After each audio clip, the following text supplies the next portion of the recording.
What's up, roller coaster gamers? Mr. Ride back with another what I think episode, and this one is gonna be for Mindbender at Six Flags over Georgia. Um, Now, a fun fact is that I may have said this before, is that I've ridden this roller coaster more than any other coaster. I believe I've ridden I've ridden it more times than any other. So it's special in that way, and it's also a very good ride. It's probably like my third favorite coaster at my home park, Six Flags over Georgia. So I'm gonna start this what I think video with the stats of this ride, and Mindbender has a height of 80 feet, and note that I believe it's the second drop is that there's kind of like this dive helix kind of thing where after the first drop and loop you go up and then you dive into like near where the waterfall is, and that drop is actually bigger than the height and first drop. So it has a height of 80 feet and has a speed of 50 miles per hour. It doesn't have an official drop height, but if there was a drop, if it gave the height for the drop, it'd probably be the first or second or something. I don't know. But the length is 3,253 feet, and how long you're spending on the ride is 2 minutes and 33 seconds worth of ride time.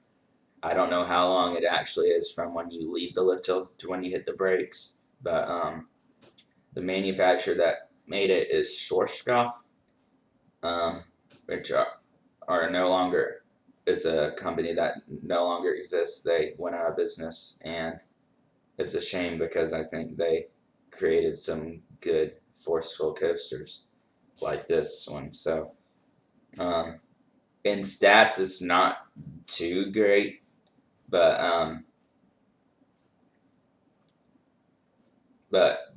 it's like probably one of the small in terms of height. It's and speed and stuff. It's one of the shorter coasters at Six Flags over Georgia, but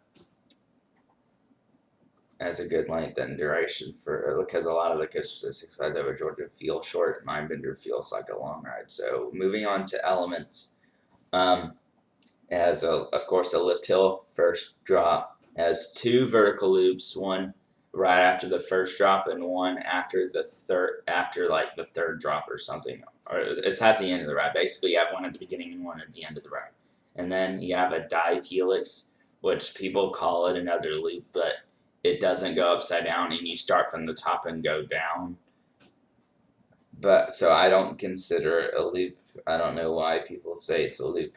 I call it a dive helix. So you basically dive down and go back up. And then you have several turns and stuff, and then you have a tunnel, which is really cool. And the best parts of the ride are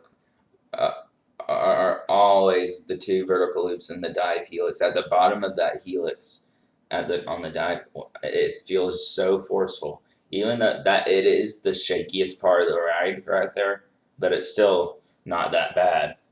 For a coaster as old as this is, it's running really good for its age. And the two vertical loops are probably the most forceful inversions on a coaster. So yeah, it has really nice elements. So we're just gonna show some pictures and stuff. So here's there's two pictures. This picture and this picture are pictures of the first loop on the ride right after the first drop. Here's the lift hill, and you have the you go into not that big of a drop, and then you go into this vertical loop here. And then here in this picture, you have it kind of leaves that first loop, goes around. Here's the dive helix right here. It goes around like this, and then it dips and does like a U-turn, and then it dives down and does the second vertical loop right here, and then it goes through a tunnel, and then you go through this one final turn before hitting the brake run. So there's not too many elements, but it feels longer than it actually is. It feels like a nice long ride. So it has a cool sign at the front too. So that I think that's cool. And yeah, it's just overall pretty intense, forceful coaster. For as old as it is, for as technically as small as it is, I mean, I think that second drop that goes into the like ravine thing, that dive helix, I think it's like 100-foot drop or something. But for a coaster of its size and for a coaster of its age, it's really good. And I like this coaster better than Batman the Ride, which is right next to it. I just think it's funner to ride. I mean, Batman's fun, but this one, I think it's the best ride in that area of the park. But I'd say it's my third favorite behind Goliath and Twisted Cyclone. Those three coasters are really good. And so that's gonna wrap it up for this what I think video.